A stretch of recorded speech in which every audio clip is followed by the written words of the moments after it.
Ketika Perang Dunia Kedua berakhir pada tahun 1945, jutaan orang di seluruh dunia merayakan perdamaian. Namun di daratan Yunani, kedatangan hari kemenangan justru menjadi awal dari tragedi baru. Sebelum kehancuran akibat kedudukan Jerman Nazi sepenuhnya pulih, rakyat Yunani terjerumus ke dalam perselisihan antar saudara. Sebuah perang saudara yang tak hanya menghancurkan negerinya tetapi juga menjadi ladang pertempuran pertama dalam Perang Dingin antara Amerika Serikat dan Uni Soviet.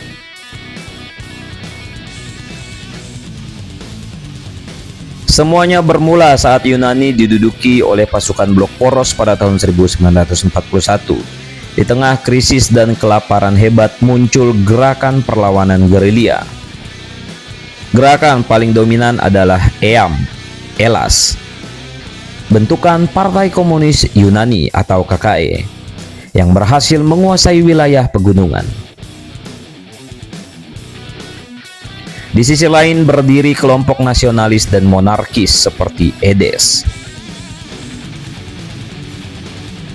Awalnya kedua kubu sama-sama bertempur melawan Jerman Nazi. Namun seiring kekalahan Jerman yang kian dekat, kekosongan kekuasaan memicu perebutan pengaruh tentang siapa yang berhak memimpin Yunani pasca perang. Republik berhaluan komunis atau kerajaan berhaluan pro-barat.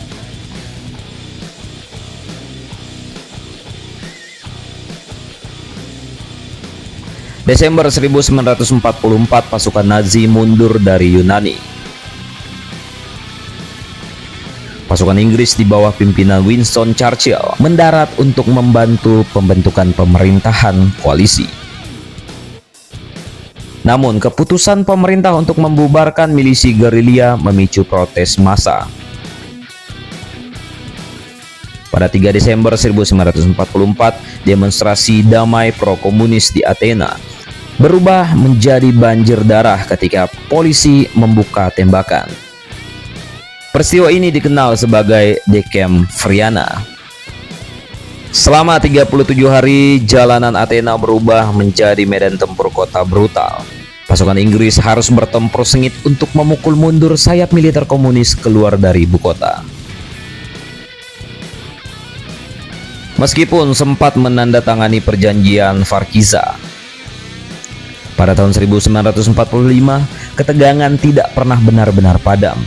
Di tahun 1946, perang sipil Yunani meletus secara penuh.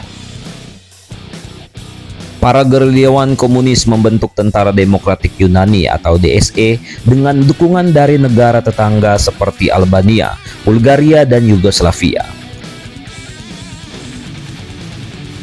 Di sisi lain, Inggris yang kelelahan secara finansial tak mampu lagi mendanai tentara monarki Yunani. Melihat ancaman penyebaran komunisme di Laut Tengah, Amerika Serikat mengambil alih peran tersebut. Pada tahun 1947, Presiden Harry S. Truman mencetuskan doktrin Truman, mengucurkan ratusan juta dolar dana serta pasokan senjata modern untuk membantu pemerintah Yunani. Yunani kini resmi menjadi panggung utama perang pengaruh dua adidaya.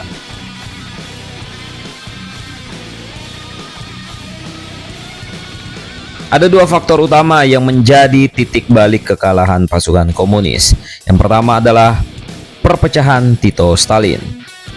Keretakan hubungan antara Yugoslavia dan Uni Soviet membuat pemimpin Yugoslavia, Josip Broz Tito, menutup perbatasan dan menghentikan seluruh bantuan bagi gerilyawan komunis Yunani.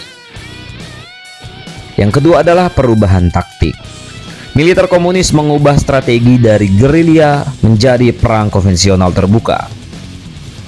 Sebuah keputusan fatal saat berhadapan dengan tentara pemerintah yang memiliki keunggulan artileri dan armada udara bantuan Amerika Serikat.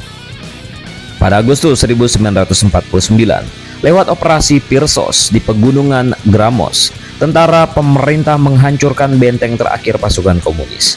Perang saudara secara resmi berakhir. Perang sipil Yunani memakan korban lebih dari 150.000 korban jiwa. Ratusan ribu warga kehilangan tempat tinggal dan tensi politik membelah masyarakat Yunani hingga puluhan tahun berikutnya. Kemenangan kubu pemerintah memastikan Yunani tetap berada di bawah pengaruh blok barat dan mendorong bergabungnya negara ini ke dalam NATO pada tahun 1952.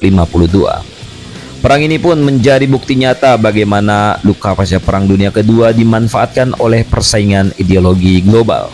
Sebuah babak kelam yang membentuk peta politik Eropa hingga hari ini. Tentang ini bagaimana menurut kalian, coy?